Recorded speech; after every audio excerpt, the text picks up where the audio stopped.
O déficit orçamentário anunciado pelo governo para 2016 de 30 bilhões de reais está subestimado na opinião de alguns especialistas, que esperam um rombo ainda maior para o ano que vem, que pode chegar a 120 bilhões de reais. Eu sou Luciane Miranda e este é o São Paulo Direct, da Ducascop TV, numa parceria com a agência La Presse.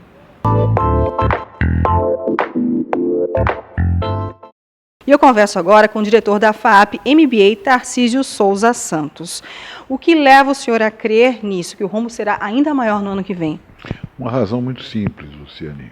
Os déficits da Previdência têm andado nos últimos anos ao redor de 40 bilhões, todos os anos. Ocorre, no entanto, que todo o custeio das despesas da Previdência é realizado através ou de impostos sobre a folha de pagamento ou de impostos sobre o faturamento das empresas.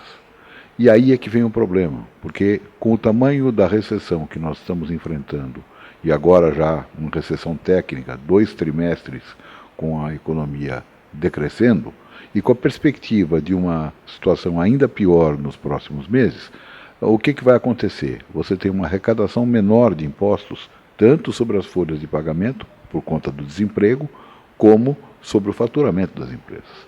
O resultado disso é que vai ficar mais difícil tapar o buraco da Previdência. E esse buraco pode se expandir para 80 ou para até 120 bilhões no ano que vem. Qual a sua opinião sobre a postura dos governantes, seja o executivo, seja os parlamentares, sobre essa questão toda? Falta diálogo, na sua opinião? Falta uma urgência em encontrar soluções para esse problema? Eu acho que, na realidade, em primeiro lugar, nós temos um problema institucional. Esse problema institucional é o fato de que a Constituição de 1988 criou um regime que é um presidencialismo fraco. Ou seja, foi uma Constituição escrita por um regime parlamentarista e, na hora de escolher o regime, escolheram o presidencialismo. Resultado, o presidente depende muito do Congresso. Na medida em que isso acontece, o presidente teria que ter, a presidente da República teria que ter um trânsito parlamentar muito bom, coisa que ela não tem. E o que acontece como consequência disso é que você fica perdendo tempo em discussões que não levam a uma solução para o problema. O país está precisando de reformas urgentes, de natureza política, de natureza econômica, de natureza tributária, de natureza fiscal, e na realidade o governo está demorando muito para encontrar o caminho dessas discussões. Quais seriam os pontos mais urgentes?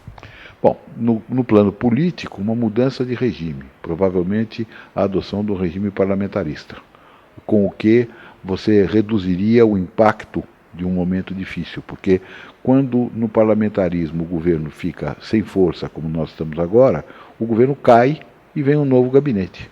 Então isso seria uma grande vantagem. Segundo, ainda no plano político, uma redução do número de partidos, né, para um número mais razoável.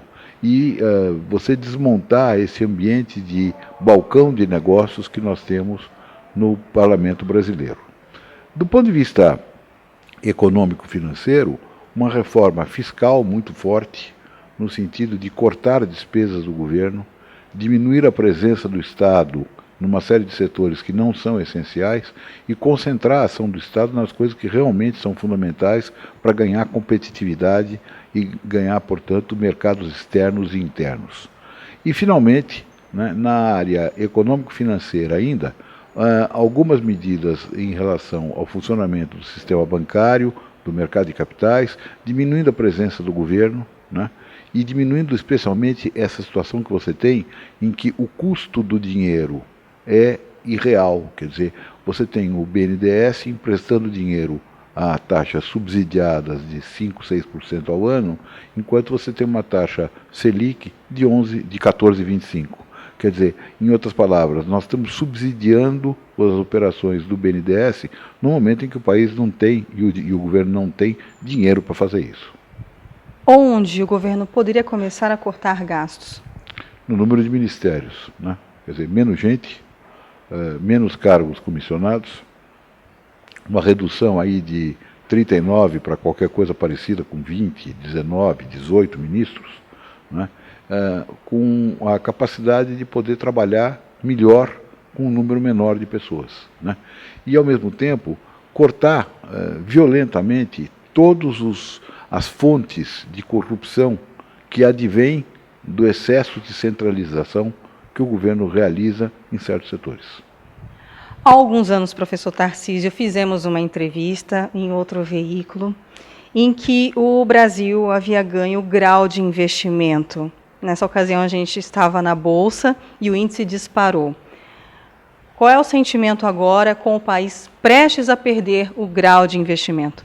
Você me lembrou agora de uma tarde extremamente agradável de maio de 2008, quando nós conquistamos o grau de investimento e a gente podia ouvir a gritaria dos operadores. Naquele tempo não era eletrônico ainda o pregão, todo mundo satisfeito e feliz com o aumento dos preços e a valorização dos papéis. Acho que a situação é exatamente inversa. Eu jamais imaginei, naquele dia, que eu podia encontrar você dando uma entrevista para falar das coisas que eu estou falando agora. E o dólar, professor? Agora, há um risco iminente aí da perda do grau de investimento. Isso pode impactar ainda mais no câmbio, não? Sim, o câmbio está em 3,75 hoje de manhã. Ele pode passar de R$4. E quanto ele vai passar de R$4 vai depender muito dos próximos lances dessa história, que aparentemente é uma história horrorosa permanentemente, né? Eu costumo dizer que eu preferiria um fim horroroso do que um horror sem fim. Nós estamos vivendo um horror sem fim. Todo dia tem uma novidade pior do que a anterior. E projeções suas para PIB e inflação? PIB entre 2 e 2,5% negativo esse ano. Inflação no mínimo 10%. Tomara que fique em 10%. Nós não podemos esquecer que com a inflação existe um problema seríssimo. Nós já vimos esse filme no passado. A inflação não sobe linearmente, ela sobe exponencialmente. Então, de 10, o próximo número não será 11, será 13, 14, 15, quer dizer, é um crescimento exponencial. E é isso que eu tenho medo. Professor Tarcísio Souza Santos, muito obrigada por mais essa participação tão especial aqui para a Ducascope TV. Obrigado, eu preferiria estar falando de coisas agradáveis como naquela nossa entrevista de 2008. Eu também, professor, muito obrigada. Luciene Miranda, para o São Paulo Direct, da Ducascope TV.